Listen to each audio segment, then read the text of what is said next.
ومن سيئات أعمالنا من يهد الله فلا مضل له ومن يضلله فلا هادي له أشهد أن لا إله إلا الله وأشهد أن محمدا عبده ورسوله اللهم صل على سيدنا محمد وعلى آله وأصحابه أجمعين أما بعد.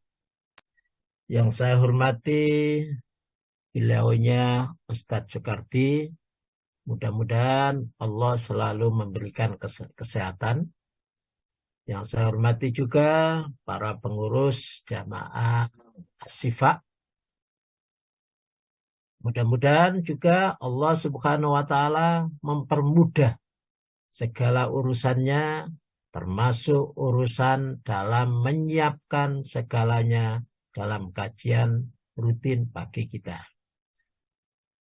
Dan Bapak Ibu rahimakumullah, mudah-mudahan Allah Subhanahu wa Ta'ala memberikan kepada kita jalan keluar setiap permasalahan-permasalahan kita, memberikan kepada kita rizki yang kita tidak terduga, rizki yang tidak terduga dari mana datangnya. Mudah-mudahan juga memberikan kemudahan atas segala urusan dan memberikan ampunan atas segala dosa-dosa kita. Bapak Ibu rahimakumullah, alhamdulillah kita panjatkan puji syukur kehadirat Allah Subhanahu wa Ta'ala yang pada pagi hari ini telah mentakdirkan kita bisa di hadapan HP kita, bisa di hadapan laptop kita, yang biasanya HP kita itu kadang-kadang untuk hal-hal yang kurang berguna, tapi alhamdulillah HP kita pada hari ini, pada pagi ini kita ajak untuk beribadah. Sehingga mudah-mudahan mendapatkan pahala dari Allah Subhanahu wa Ta'ala. Jadi kalau umpamanya Pak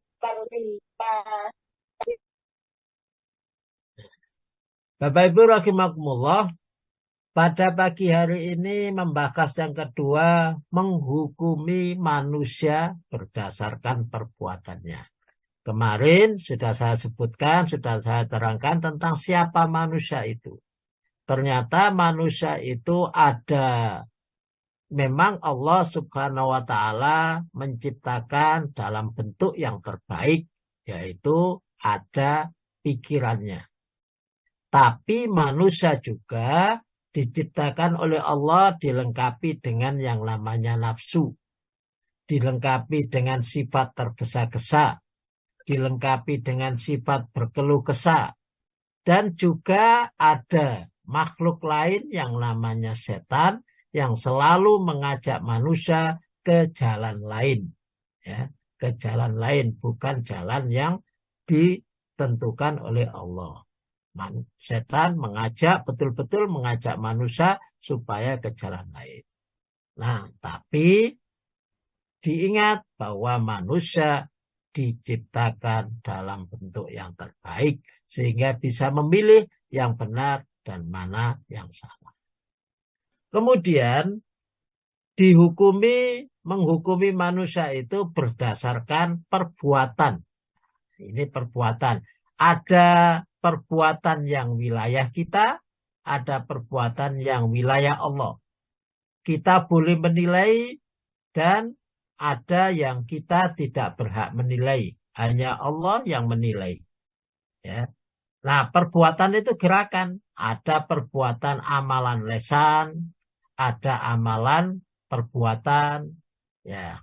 Jadi amalan perbuatan, amalan lesan. Nah, ternyata Allah Subhanahu wa Ta'ala supaya kita menjadi baik, karena kebaikan kita itu urusan Allah.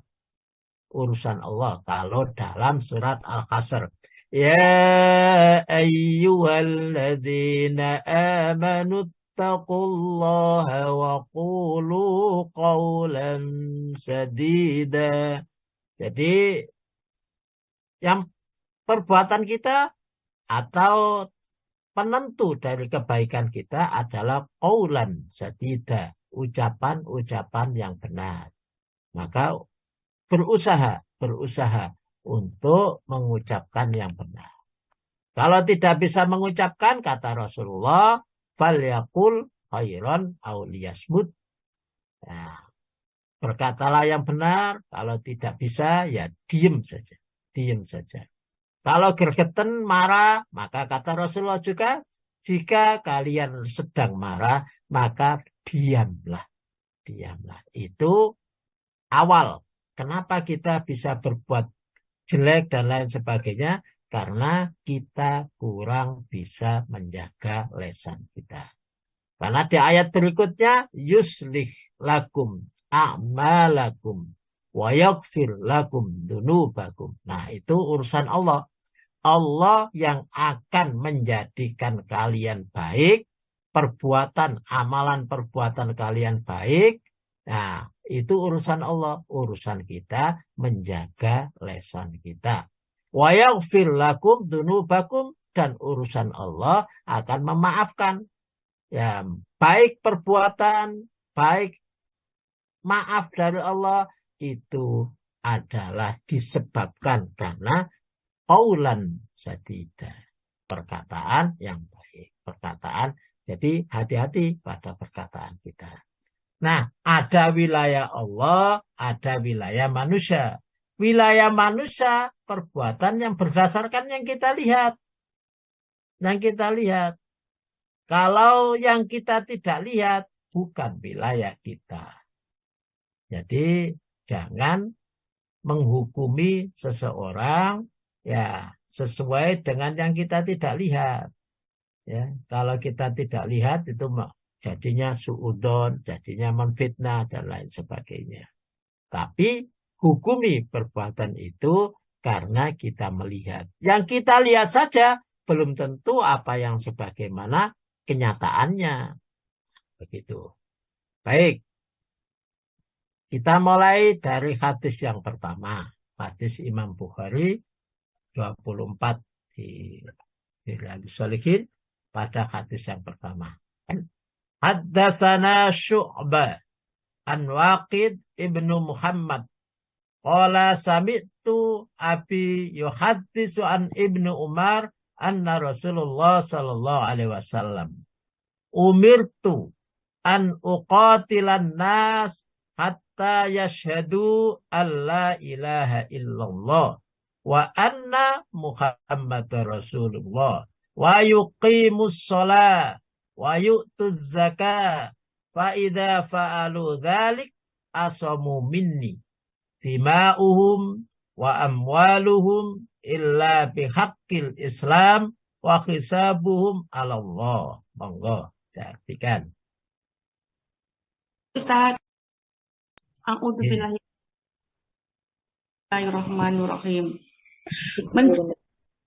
kami dari Waqid bin Muhammad berkata, aku mendengar bapakku menceritakan di Ibnu Umar bahwa Rasulullah Shallallahu Alaihi Wasallam telah bersabda, aku diperintahkan untuk memerangi manusia hingga mereka bersaksi tidak ada ilah kecuali Allah dan bahwa sesungguhnya Muhammad adalah utusan Allah, menegakkan zakat.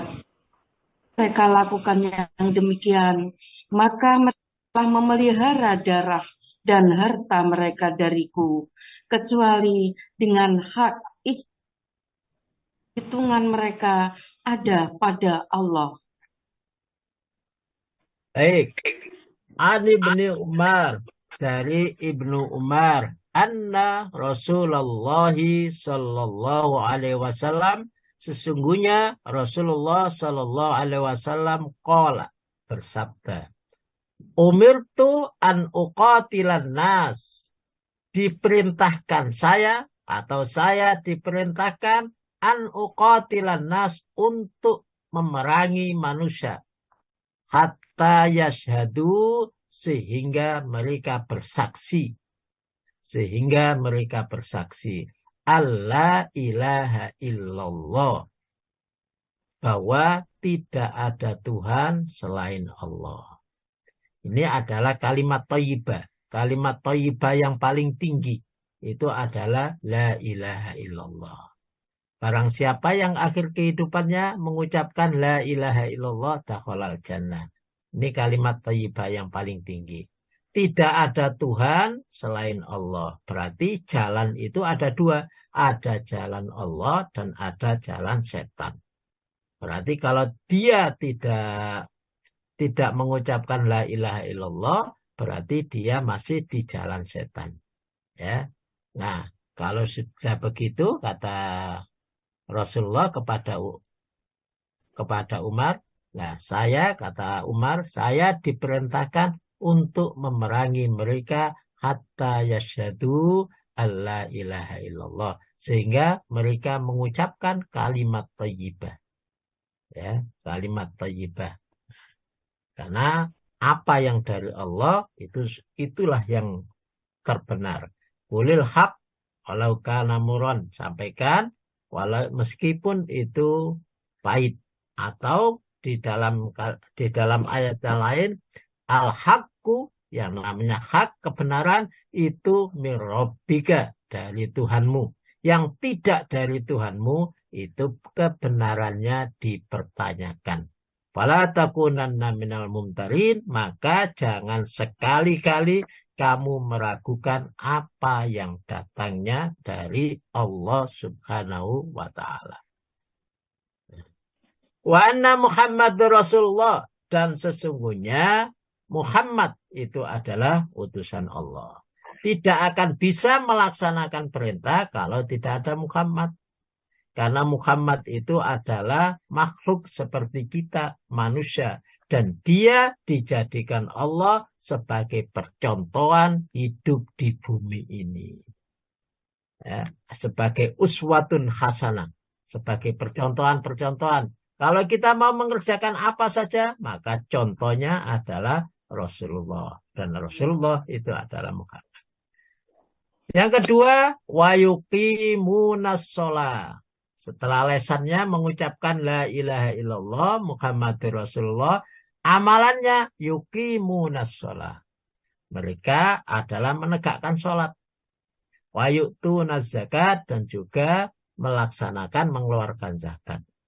Kemarin kita sudah sebutkan bahwa orang yang yuqimunas shalah wa yu'tunaz zakat, itulah saudara kita yang seagama. Saudara ikhwan fiddin, saudara seagama. Fa'idha fa'alu dzalika, apabila fa'alu, mereka semuanya sudah mengerjakan dzalika, semacam itu, mereka sudah bersyahadat kepada Allah dan Rasulnya, melaksanakan sholat, wa yu'tuna zakat, dan melaksanakan zakat, asamu minni, maka mereka terpelihara, atau saya memelihara mereka. Asamu, mereka terpelihara minni, dariku, dima'uhum wa amwaluhum, darah mereka terpelihara, amwaluhum, hartanya juga terpelihara, illa bihaqil Islam, kecuali dengan hakil Islam, kecuali jika dalam Islam bisa diperbolehkan untuk diperangi. Kalau aturan Islam tidak memperbolehkan diperangi, maka tetap darahnya dipelihara oleh Allah Subhanahu wa ta'ala. Wa hisabuhum, dan perhitungan mereka juga Allah yang akan mengatur. Ya, yang jelas kita lihat dohirnya, jangan melihat batinnya. Nah, hadis penguat, hadis pendukung ini ada pada Imam Tirmidzi, hadisnya Imam At-Tirmidzi, hadis ke 25 berapa ini? 2531. Haddatsana Abu Muawiyah anil A'mas an Abi Shalih an Abi Hurairah qala Rasulullah sallallahu alaihi wasallam, umirtu an uqatilan nas hatta yaqulu la ilaha illallah. Fa idza qalu ma mana'u minni dima'uhum wa amwaluhum illa bihaqqiha wa hisabuhum 'ala Allah. Monggo bisa diartikan. Menceritakan kepada dari Al-Am Abu Sholih, dia berkata, Sallallahu Alaihi Wasallam bersabda, "Tangi manusia, mereka mengucap yang berhak disembah, mengucapkannya. Mereka telah menghalangiku dan merampas kecuali dan apabila mereka menyembunyikan kemaksiatan, menghisap mereka." Dalam bab tersebut dari Jabir dan Abu Sa'id dan Ibnu Umar, Abu Isa berkata, ini hadis hasan sahih. Haddatsana Abu Muawiyah anil A'mas an Abi Saleh an Abi Hurairah qala Rasulullah sallallahu alaihi wasallam, bersabda Rasulullah sallallahu alaihi wasallam, umirtu, saya diperintahkan, an uqatila, untuk memerangi annas, para manusia, hatta yaqulu, sehingga mereka mengucapkan la ilaha illallah. Kalau di sini tidak ada yuqimunas shalah wa atuz zakah. Karena pada dasarnya kadang-kadang kalau yuqimunas shalah itu orang tidak, apakah dia sholat atau tidak. Kadang-kadang kita tidak tahu. Oh, dia tidak pernah ke masjid. Oh, mungkin dia sholat di rumah, kita juga tidak tahu. Mungkin dia sholat di masjid yang lain, kita juga tidak tahu. Ya,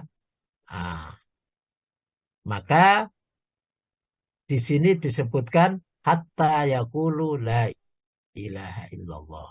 Fa'idha qalu, maka tatkala mereka sudah berkata hanya itu pada la ilaha illallah, mana'u minni, maka dicegah kita untuk dima'uhum wa amwaluhum, maka mereka dicegah untuk mengeluarkan darahnya dan hartanya, ya. Maka dihalangi dariku dima'uhum, darahnya, wa amwaluhum, dan harta mereka, illa bihaqiha, kecuali bihaq, dengan kebenarannya la ilaha illallah. Wa hisabuhum, dan juga hisabnya itu terserah Allah subhanahu wa ta'ala. Baik, kita lihat kandungan hadisnya.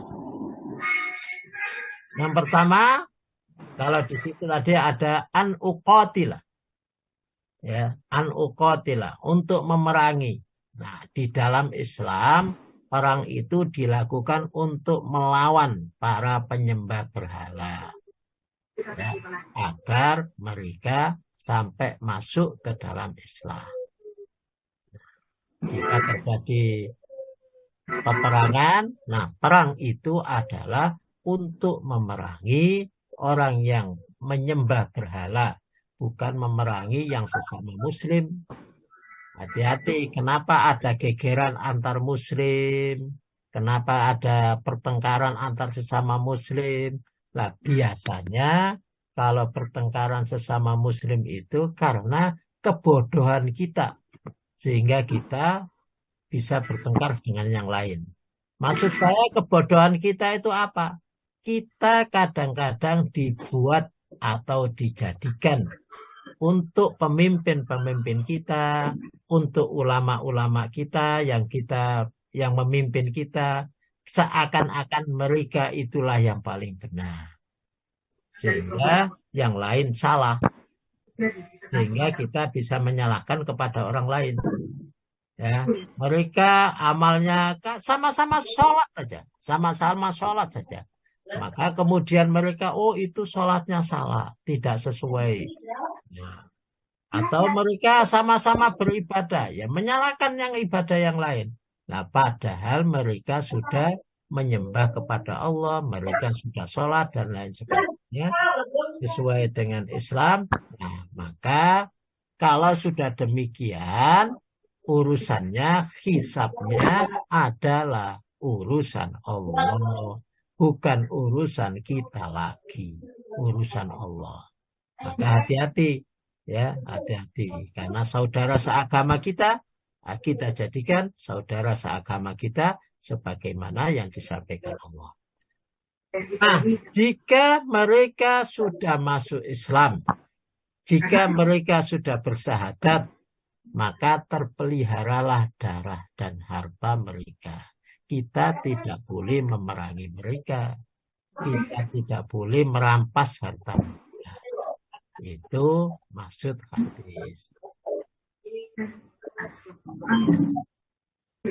Maaf Ustaz, saya belum jadi co-host, saya baru terlempar, jadi gak bisa mematikan suara masuk. Nah, di lereng atas bukit.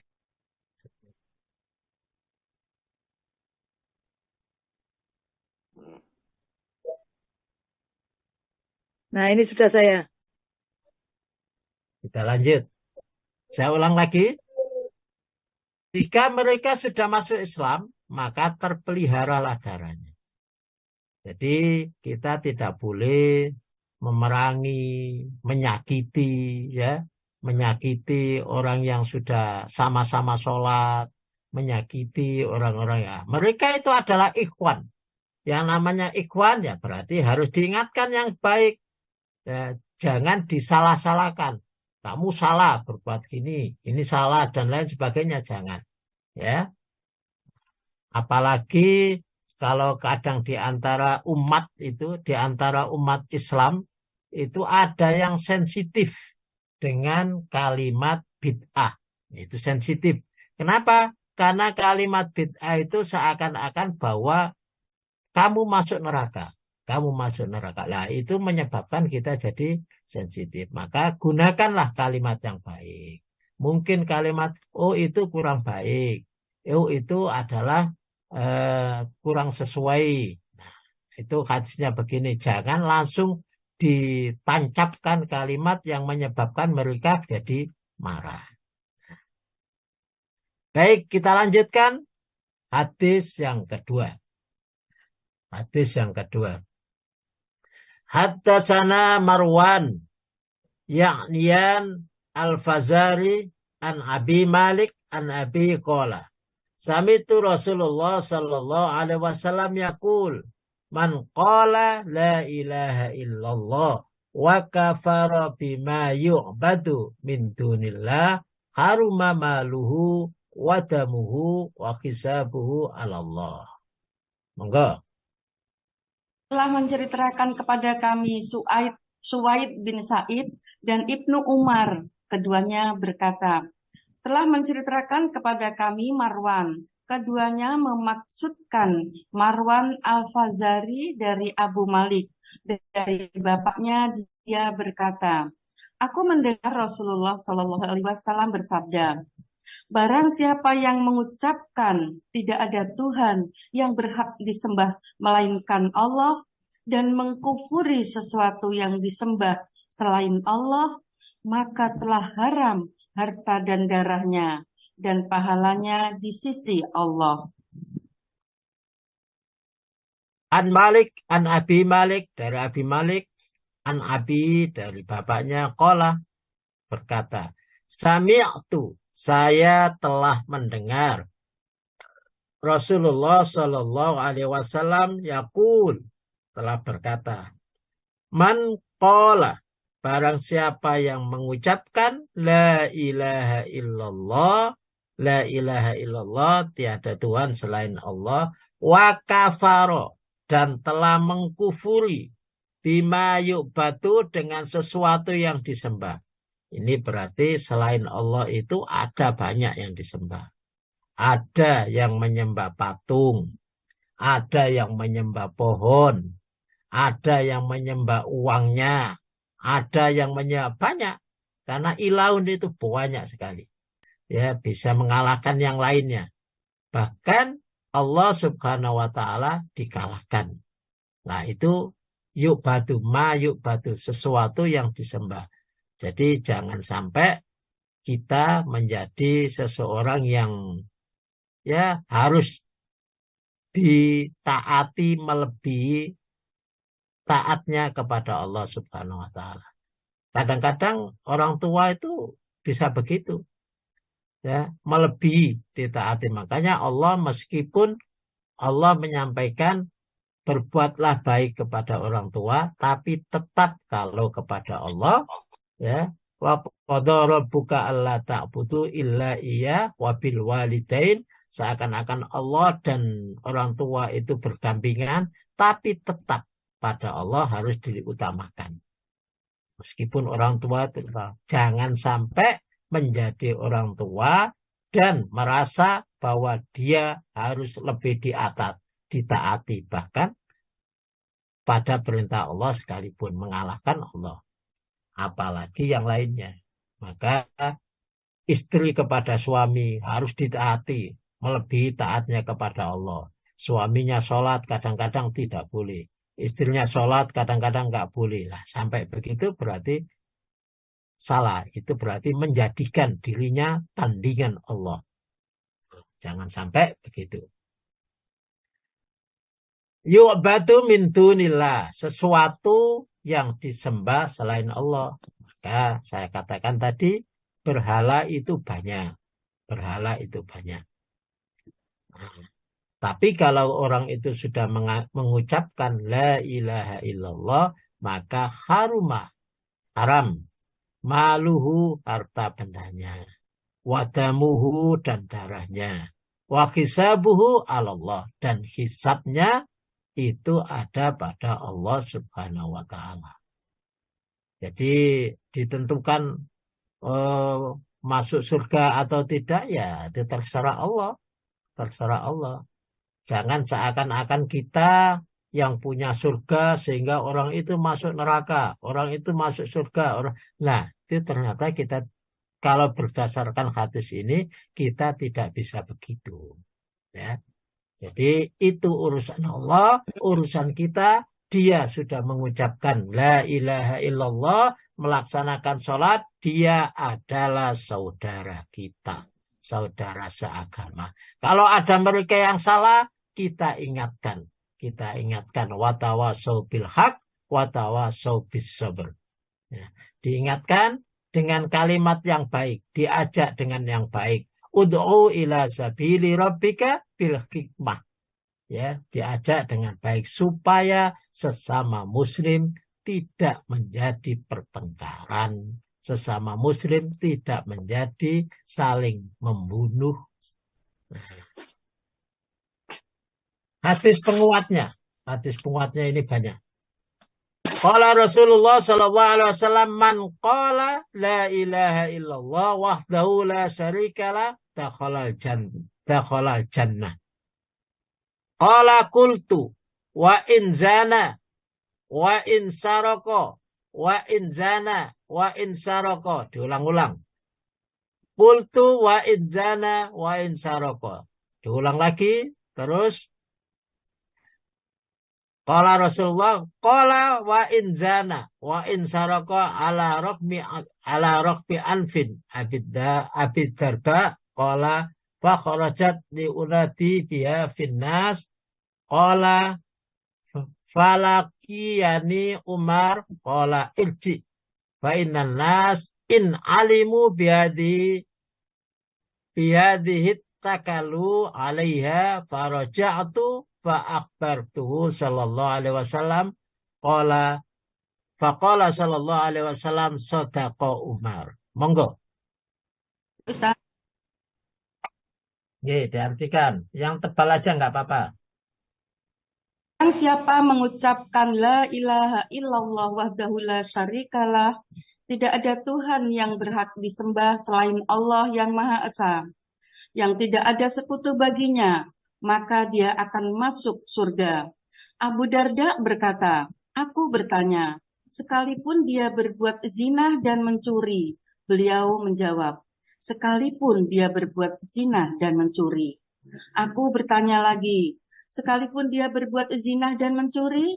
Beliau menjawab, sekalipun berbuat zina dan mencuri. Meskipun Abu Darda tidak menyukainya, Abu Darda pun berkata, maka aku pun keluar untuk menyampaikan hal itu kepada orang-orang. Namun saat aku bertemu Umar, dia pun berkata, kembalilah, karena jika manusia mengetahui hal ini, mereka akan malas untuk beramal. Maka aku kembali dan aku sampaikan hal itu kepada Nabi Shallallahu Alaihi Wasallam, dan beliau menjawab, benar apa yang dikatakan Umar. Qala Rasulullah sallallahu alaihi wasallam an Abi Darda, dari Abi Darda berkata, bersabda Rasulullah sallallahu alaihi wasallam, man qala, barang siapa yang mengucapkan la ilaha illallah wahdahu la syarikalah dakhalal jannah, maka orang itu masuk ke dalam surga. Beberapa hari yang lalu kita sampaikan, barang siapa yang mengucapkan la ilaha illallah wahdahu la syarikalah lahul mulku walul hamdu yuhyi wa yumit wa huwa ala kulli syai'in qadir 3 kali, ya, maka Allah Subhanahu wa taala akan mengampuni segala dosanya meskipun sebanyak buih di lautan. Qala qultu, saya berkata, kata Abu Dar, wa in zana, meskipun telah zina, wa in saroko, meskipun dia mencuri. Jangan berkata kalimat di sini menggunakan kalimat fi'il madhi, bukan fi'il mudhari'. Berarti dia pernah berzina. Meskipun dia pernah berzina, meskipun dia pernah mencuri. Qala, maka Rasulullah mengatakan, wa in zana, wa in saroko, meskipun dia pernah berzina, meskipun dia pernah mencuri. Ya, namanya pernah itu kan masa lalu. Kemudian masa sekarang mungkin dia bertobat, telah beristighfar dan lain sebagainya. Kultu, saya katakan lagi, kata Abu Darda, saya ucapkan lagi, saya tanya lagi. Wa in zana wa in saroko, meskipun telah pernah berzina dan pernah mencuri. Qala, Nabi menyampaikan, meskipun pernah berzina dan pernah mencuri. Wa in zana wa in saroko. Kultu, maka saya tanyakan lagi. Wa in zana wa in saroko, meskipun dia pernah berzina, meskipun dia pernah mencuri. Qala, Nabi menjawab, wa in zana wa in saroko. Nah, ala raqmi anfin Abi Darda. Nah, kemudian memalingkan Abi Darda itu hidungnya, berarti dia berbalik. Kelihatannya Abi Darda tidak begitu suka dengan kalimat ini, kok cientengi gitu. Qala fakharajat liunati, maka Abu Darda keluar dan menyampaikan ini finnas, kepada para manusia, ya, kepada para manusia. Qala, dan berkata Abu Darda, falakinani, maka saya bertemu dengan Umar. Faqala irji, maka Umar berkata kepada Abu Darda, irji, kembali kepada Rasulullah. Fa innan nasa in alimu bihadihi, apabila manusia mengerti tentang kalimat ini, ya, kalimat ini ittakalu, maka manusia akan jadi malas untuk beribadah, malas. Nah, farajatu fa'akhrajatu, maka Abu Darda kembali kepada Nabi dan mengabarkan kepada Nabi bahwa saya disuruh Umar kembali untuk menyampaikan ini. Fa'abartu sallallahu alaihi wasallam. Nah, disampaikan kepada Umar. Faqala sallallahu alaihi wasallam. Dan berkata Nabi sallallahu alaihi wasallam, Shadaqa Umar. Umar benar. Umar benar. Jadi kalau orang tahu betapa gampangnya untuk bertobat, kadang-kadang orang itu malas dan meremehkan. Ya, dan meremehkan. Oh gampang, nanti itu tobat saja. Ya. Kan permasalahannya kita tidak tahu umur kita sampai kapan. Apakah sesudah ini kemudian kita masih hidup? Nah, mudah-mudahan Allah selalu memberikan kesehatan kepada kita. Sehingga kita selalu berumur panjang. Tapi kalau dia sudah mengatakan la ilaha illallah dan yakin dengan la ilaha illallahnya itu, maka dia tidak akan berbuat zina, dia tidak akan mencuri. Tuh. Nah, kandungan hadis wajib melepaskan diri dari semua bentuk peribadatan sesat. Ya. Itu, oh ini hadis yang kedua ya. Ya. Jadi ini yang ke hadis yang kedua, kemudian penguatnya ini. Jadi betul-betul kepada Allah kita utamakan, jangan sampai menyembah atau taat kepada yang lainnya. Dan kalau sudah begitu, Allah akan mengampuni dosa-dosanya meskipun dia pernah berbuat zina, meskipun dia pernah mencuri. Hadis yang ketiga. Dari kitab Imam Abu Daud. Hadis nomor 2273. Monggo diartikan. Ustaz, dari Ubaidillah bin Adi Al-Khiyar, Al-Miqdad bin Al-Aswad, bahwa ia telah mengabarkan kepadanya bahwa ia berkata, wahai Rasulullah, sebagaimana pendapat engkau apabila aku bertemu orang kafir, kemudian ia memerangiku.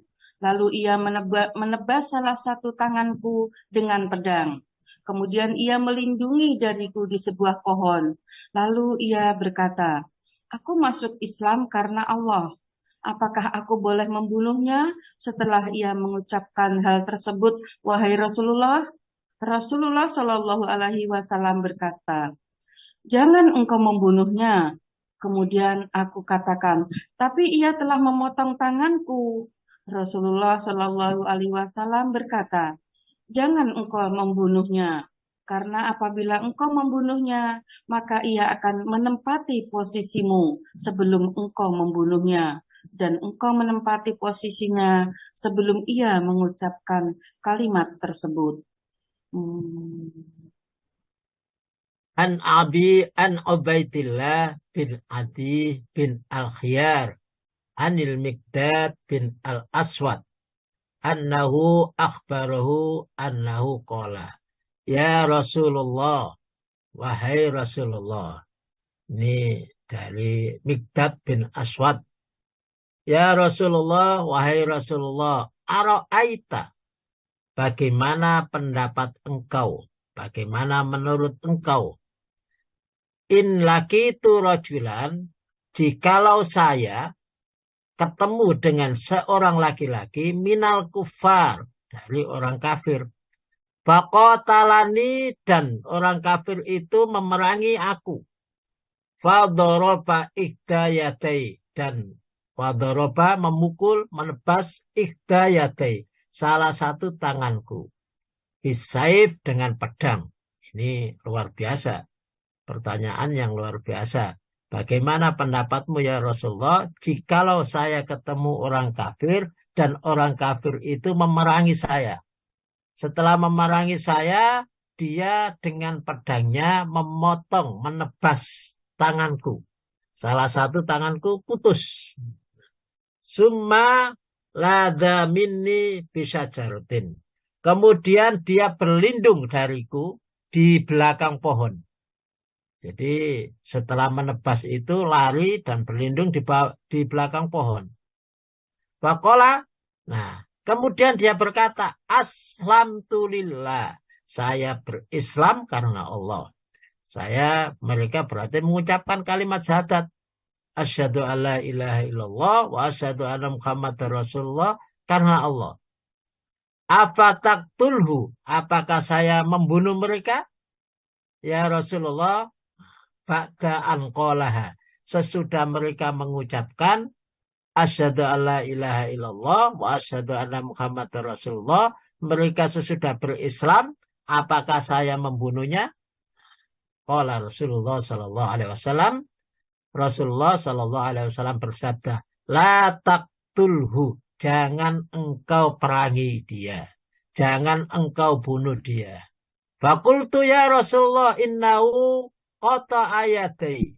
Maka saya sampaikan kepada Rasulullah, tapi dia itu memotong tangan saya. Tangan saya sudah putus, apakah saya tidak boleh memeranginya?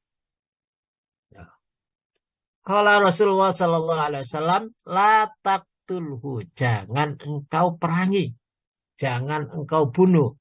Fa in qatal tahu fa innahu bimanzilika qabla an taqtulu. Jika engkau membunuh mereka, maka engkau akan menempati tempat mereka. Wa anta bimanzilatihi, dan engkau akan menempati qabla ayyakul kalimat allati qala. Jadi menempati tempat sebelum mereka mengatakan kalimat itu. Jadi sama kalau kita membunuhnya berarti al-qatil wal maktul. Ya, kalau kita membunuh seseorang, berarti kita membunuh orang muslim. Kalau dia sudah bersyahadat. Nah, padahal itu adalah sudah menjadi tanggungan Allah. Hisabnya adalah pada Allah. Kenapa engkau tetap membunuhnya? Nah, kalau engkau membunuh orang muslim, berarti tempatmu adalah sebagai orang yang harus dikisos. Ya, itu begitu. Jadi hati-hati kepada orang yang mengucapkan la ilaha illallah. Kalau sudah sesama la ilaha illallah, kita bersaudara, rasanya enak. Rasanya enak. Tidak usah saling menyalahkan, tidak usah saling menyakiti.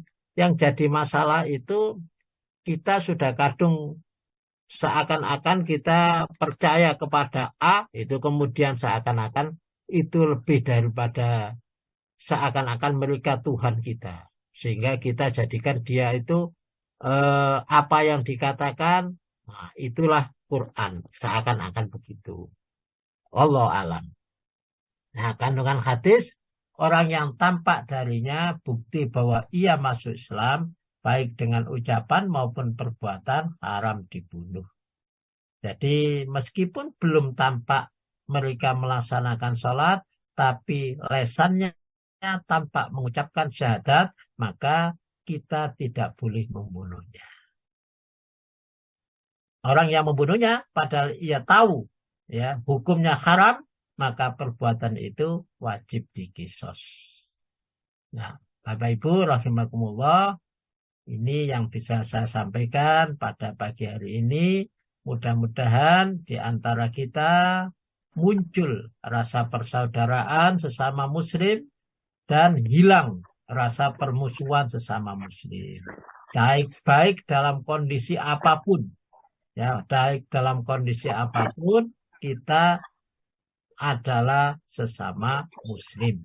Jangan saling membunuh, jangan saling menjelekkan, jangan saling ya, pokoknya yang penting mereka sudah bersyahadat, mereka sholat, itu adalah saudara kita. Saudara di dalam beragama.